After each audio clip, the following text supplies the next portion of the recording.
weird. Yeah, you can say the word penis, vagina. It makes everybody weird. They're like, ugh, proper terms. Cock is super crass. Yeah, no, you can't do that. That's too dirty. So he went with his erect sex. I've never heard that term before. There's absolutely no question of what he's referring to. I've heard it referred to as the sex. I think member would have been better. His erect member. That one always makes me laugh. Because it makes me think that it's like this thing that thinks on its own, and that's a whole other conversation that I can't get into right now. Part of it looks like a brain. Anyways. But what I picked up on was that it was the left side of his erect sex, which makes me think that maybe when it's limp, it's more than just the left side. Some are like growers. So he's a grower, not a shower. Right. So then the scar like wraps around it. You know what I mean? But he doesn't want to admit that. Only when it's erect. Oh, man. Right? I never thought I would be getting this deep. You're welcome, everybody. Yeah, I think you might have a point, Jade. If he's a grower, not a shower, then it would have to make way when it got, to regular working size. I thought about this when they said it because I was like, that's a weird fucking turn of phrase. Fucking turn of phrase. That's even funnier. Huh. Jeez. Anyways, everything that we're talking about. He's got scar dick. Yeah, it's the scars. Yeah. On his dick from the wizard fire from Zed that was touched by death because it went through the underworld. Remember when we talked about that? And killed his dad. Yeah. So he's got some bad feelings from that, I guess. Which is why he also does the weird licky thing. Because everybody chained him up to a bed because they were like, you can't lick your scars because, you're healing. And all he wanted to do was lick him and made him feel better. But they wouldn't let him, so all I could do was lick his face. Well, lick his fingers and then touch his face. If they had his arms secure, how did they have him to where he could lick his fingers, he could touch his face, but he couldn't get at his thigh? They were tied to the bedpost. Basically, he was tied at the elbows, not the hands. Right. If he was tied at the elbows, he would be able to move his hands in all sorts of places, but he would not be able to get anything lower than his, say, nipples. And it's still super it's still really fucked up. Yeah, definitely not comfortable, but that would have to be the only way. I was kind of thinking if he was tied by his hands, then in the very next sentence, he wouldn't be able to lick his fingers. If he was tied by his hands were tied by the wrists right above his head.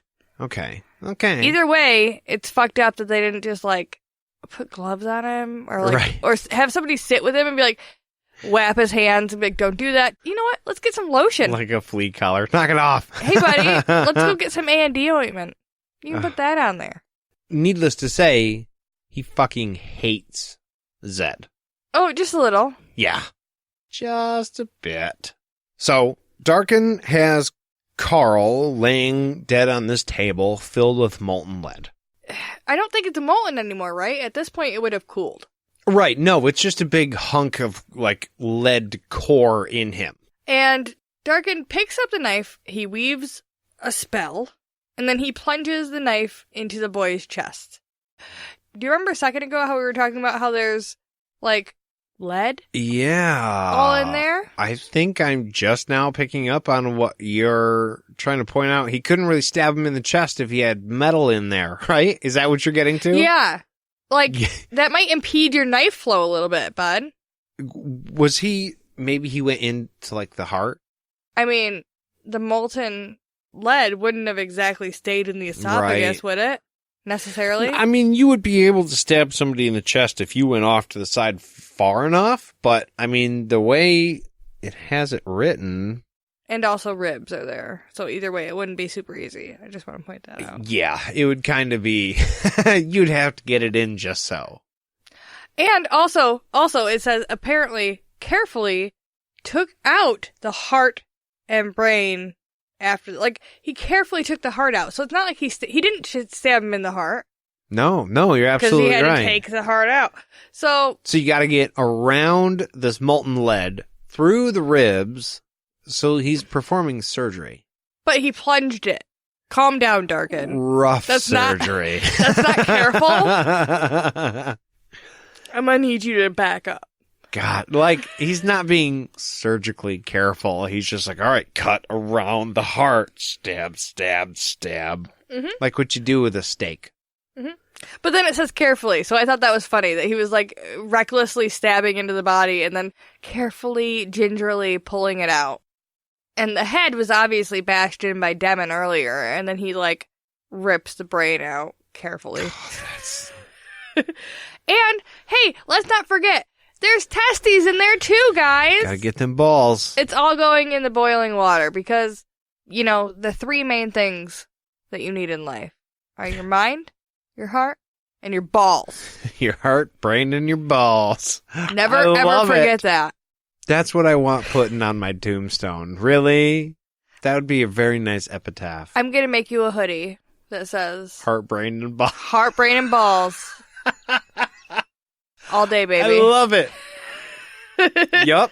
On the back, it's going to say all the things, because that's all you need. All the things. Heart, brain, and balls. It's going to be our first merch. We are definitely selling that t-shirt. Let us know if you want that t-shirt. Yeah, get a hold of us. That's the second cheers of this episode. Yeah. I dig it. At this point, Darken is covered in blood and sweat. And naked. Don't forget, naked. He prayed. Every time I had to write down every time it said that he prayed in this chapter, because I just thought it was super ironic that he was murdering, and you're like, to who? Who the fuck is listening? You are literally coming to the murder of a child right now. You better calm down with your praying. Unfortunately, it's probably the keeper. That's probably who he's literally praying to Satan. Well.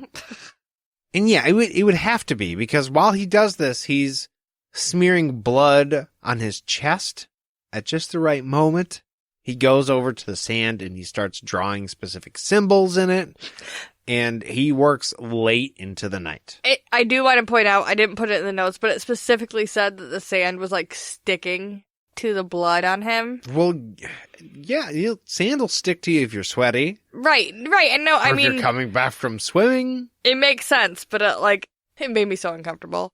I hate that. I love sand. I hate that. Hate that? Well, yeah, it gives you a pretty clear visual as to what's going on right now. And, yeah, no, it's awful. That's why I stand by what I said earlier. This dude is a complete piece of shit. So, in a second here, Darken is going to get himself a little snack. And I need to get another beer before we do that, because I just can't make it through without one.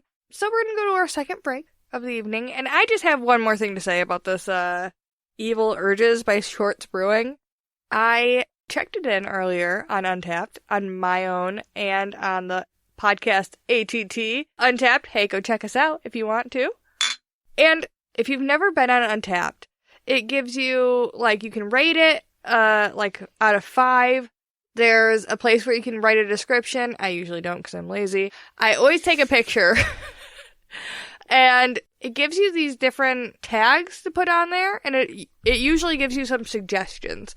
And the suggestions for this one were strong, dark. One of them said banana. And when I drank my first beer, I did not taste banana at all. I thought it was crazy. Drinking this second beer, I taste banana. It's the weirdest thing. I didn't taste it at all at first, but there's banana in this fucking beer, guys. It's sweet. There's amber candy. It's dark. It's heavy. I feel a good buzz. And there's banana. So, fucking cheers. Go get a fucking cat beer. I like it. Go get a fucking cat beer. See you after the break.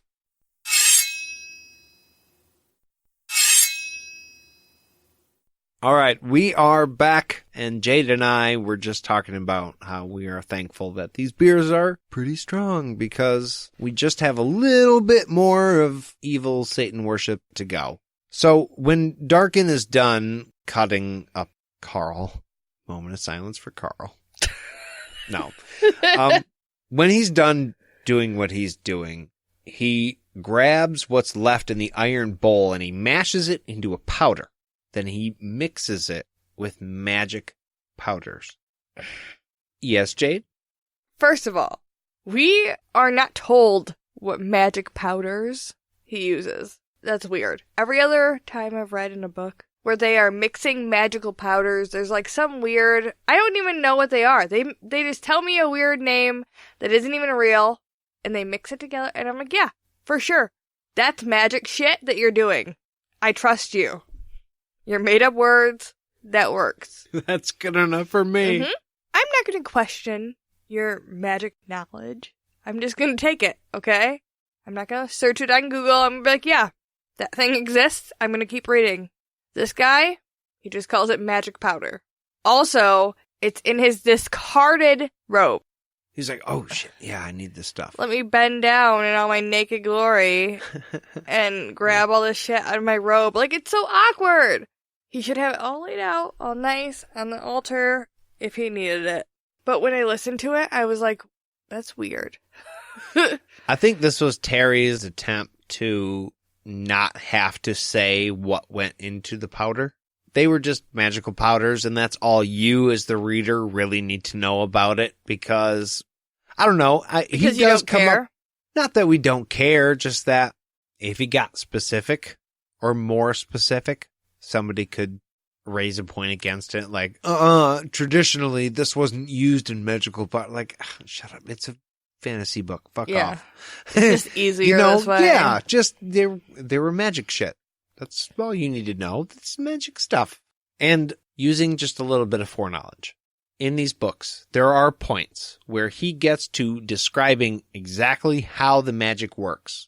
But there's always that little part right in the middle that's not really explained at all.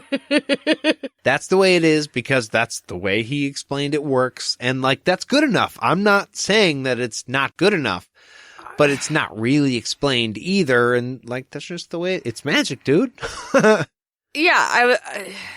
On one hand, you don't want things too easy, but on the other hand, I'm going to tune out if you go any deeper anyways. And that's a good point because you kind of do. But I think that's what this was. Like, I'm going to just leave it vague here because it really didn't matter what they were. Just, that's what he was using. All right. I'll go with that. I'm okay with that. Just my thought. Like, if he was mixing spices in the kitchen, I don't care what you do. Just make my shit taste good. All right? So, he casts calling spells, and he looks at the garden as he eats from the bowl. He eats from the bowl that he just... With his fingers. Yeah. In the kid. He just like scooping it up. The kid's in the bowl, and he's eating from it. His brain and his heart. Yeah. And the balls. Yeah. Yep. Don't forget those. You know, I know from Hannibal though that the brain's okay. He feeds it to a kid on a plane, and the kid's cool with it. He totally feeds it to a kid on a plane. That's one of my favorite scenes in that movie. He's like, "Oh, you wouldn't like that," and he's like, "No, but I still want to try." And apparently, it's not bad. Yeah. So, but the balls. Rocky Mountain oysters. Yeah, okay. But like younger and human. So I feel like that's a big difference. I would agree. 100%, okay? I want to be clear. I agree. Darken Rahl is fucked up. Also, he has a goal, though. First of all, he's a vegetarian. I would not have guessed. Who, Darken? Yeah. Well, he sure could have fucking fooled me.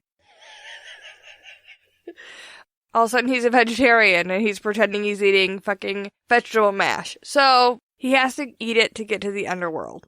So, it's worth it. Where in his rule book says that he has to eat this to get to the underworld? I realize we don't really have an answer, but like, what the fuck? Who thought these rules up? It might be his dad, because his dad had all those things weirdly carved in his grave, so I would assume. Oh, shit. Well, I didn't think about that. I was thinking it was some, like, ancient thing that people have been doing for a long-ass time. His dad might have, like, created this magic. I don't know. Well, it's a theory anyway. He sits cross-legged in front of the sand, hands were palm up,